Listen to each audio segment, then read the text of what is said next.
Joss Randall. Salut les groupies, c'est votre cow-boy qui vient vous présenter sa 304e chronique qui cette semaine s'appelle « Il est né le Dirvine enfant ».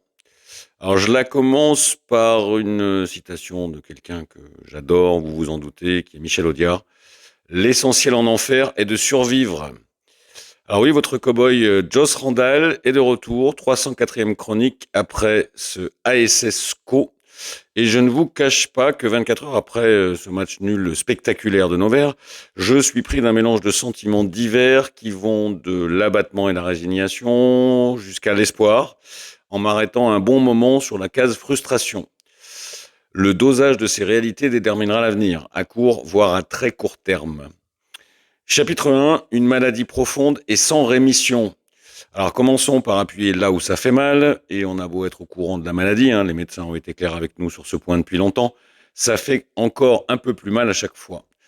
Alors on peut tourner le truc dans le sens qu'on veut, quand ça nous arrange, les faits, eux, sont têtus et implacables. L'ASS saison 2024-2025 a joué 23 matchs de championnat, elle a encaissé 53 buts, soit 2,3 buts par match, et a concédé 13 pénaltys à l'adversaire, soit plus d'un péno tous les deux matchs. Bam! Alors, on pourrait finalement presque arrêter l'analyse là, tellement c'est parlant. À l'évidence, il est difficile d'espérer quoi que ce soit dans le foot de haut niveau quand tu es aussi faible défensivement.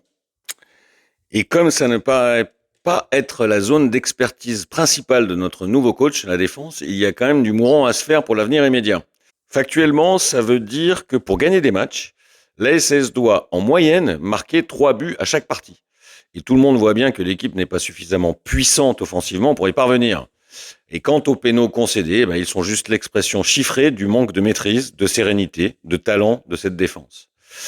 Alors, ça reste du foot fiction évidemment, mais il est évident que notre façon de défendre au sens large et notre ligne défensive en particulier n'ont pas le niveau Ligue 1, loin s'en faut. Mais en poussant le bouchon plus loin, Maurice, je me demande à quel niveau elle existerait même à l'étage en dessous. Ce qui, comme dit mon bon Stachowski, n'est pas des plus rassurants, même dans la simple optique d'un barrage.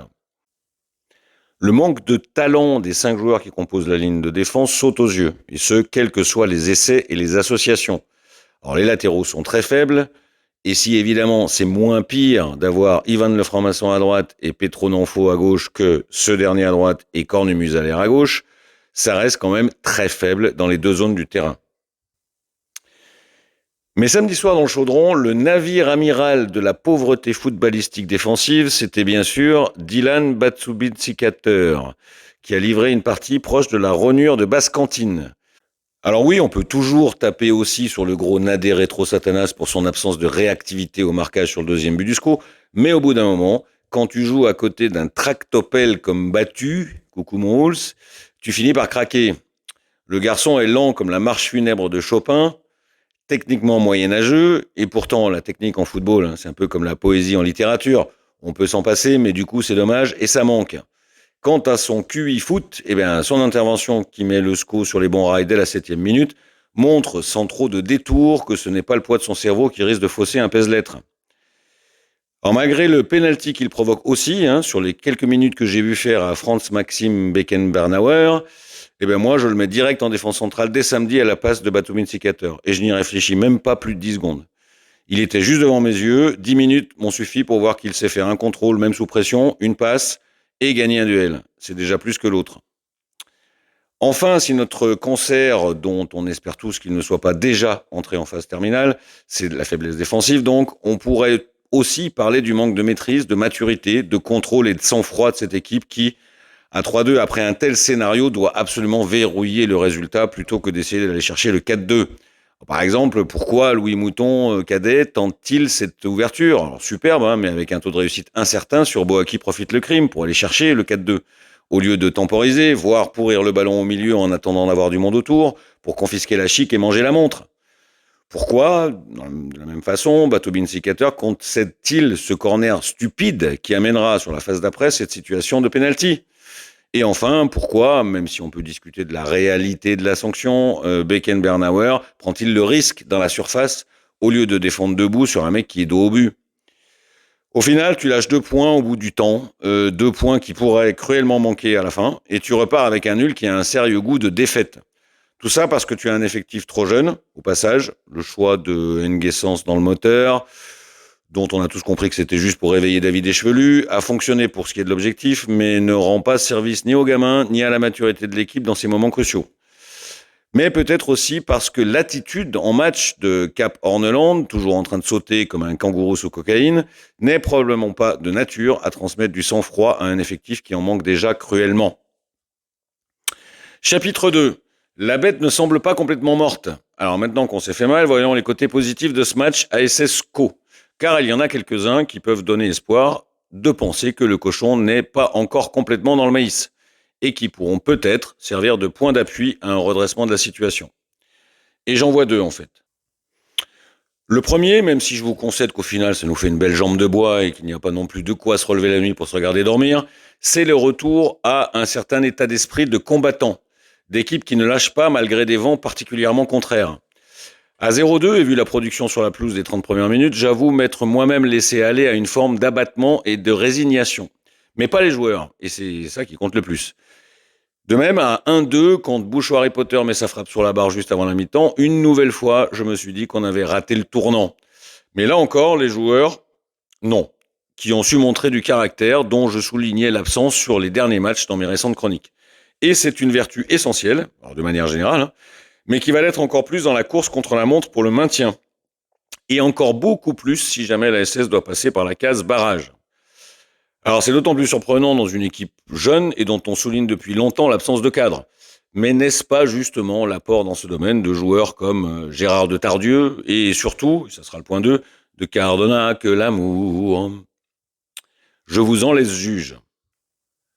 Car oui, l'autre point très positif du match de samedi, et ça fera plaisir à la petite Anne qui devient complètement hystérique dès lors qu'il s'agit du chouchou, c'est la partie livrée par le revenant Cardona. Une renaissance. Il est né le divin enfant. Évidemment, c'est l'homme du match, et en tout cas celui qui a changé le scénario et la trajectoire de la partie. Et plus intéressant encore, on a retrouvé la patte Cardonara, comme dit Magonfle, que je salue au passage. D'ailleurs, l'histoire a de curieuses coïncidences, car si on regarde bien son parcours cette année, il commence à ressembler sérieusement à celui de l'année dernière, non ? Un début timide, puis un doublé déjà contre Angers. Et quand on se souvient de la suite, de ce que le garçon avait apporté au groupe dans le mental, mais footballistiquement aussi, on peut considérer là que ce sera une réussite du mercato d'hiver et que ça pourrait devenir une arme dans un arsenal vert qui en manque tant. Une arme comme celle qui aurait permis à Carthage de gagner les guerres puniques si celle-ci avait été inventée 200 ans avant Jésus-Christ, évidemment. Alors bon, peut-être que je m'emballe et que dans quelques temps, on sera toujours en train de jouer à la cuillère dans l'assiette à soupe, mais il est certain en tout cas que dans les 11 matchs de combat qui arrivent pour le maintien, son profil, sa mentalité et un peu de son talent aussi pour marquer et faire marquer nous seront essentiels.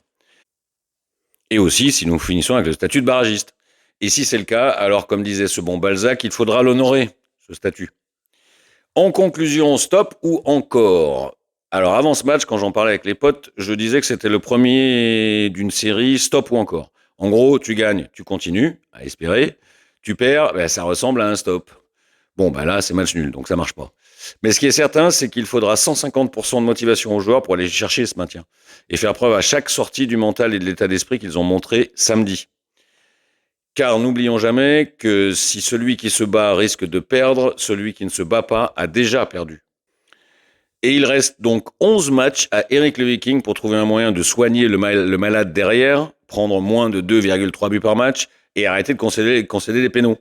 Sinon, évidemment, rien ne sera possible et cette affaire risquerait alors d'aller beaucoup plus vite qu'un bus de la ligne 20 à 6h du soir. Et nous, de vite nous retrouver sous Trachéo, Tommy de son petit nom. Mais ne vous inquiétez pas, même si ça arrive, il restera toujours des milliers de gens pour aimer la SS. Petit clin d'œil à la belle ambiance samedi à nouveau dans le chaudron. Et comme disait Édouard Herriot, les hommes ne meurent vraiment que quand ceux qui les ont aimés disparaissent à leur tour. Salut les groupies!